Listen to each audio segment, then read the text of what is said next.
ভিতরে বসে থেকে শ্রমিক নেতা হওয়া যায় না।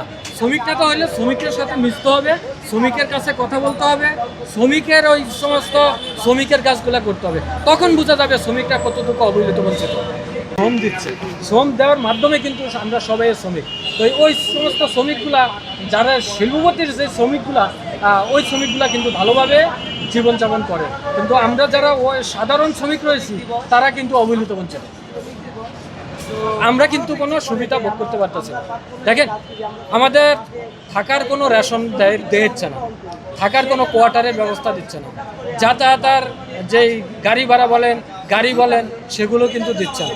আরও বড় জোর, একদিন যদি অসুস্থ থাকে, মাস শেষ হলে একদিন, ওই একদিনের কৈফিয়ত দিতে অ্যাবসেন্ট করিয়া, আর যদি একটা শ্রমিক বেতন পায় 8,000 টাকা, কিন্তু তারা কাইটা লইয়া যা কিন্তু 1500 টাকা, ওই একদিন না আসার কারণে। এটা আল্লাহর দেওয়া শরীর ভাই, এটা মানুষ এই সুস্থ, এই অসুস্থ। তো এগুলা আমাদের কথাগুলা কিন্তু বুঝার মতো আমাদের বাংলাদেশে আমি লোক দেখতেছি। সরকার তো ওইখানে বসে বসে যে সমস্ত যেই রকমভাবে পরিচালনা করার বুঝায়, তারা সেরকমভাবে বোঝায়, কিন্তু বুঝতে হইলে এসির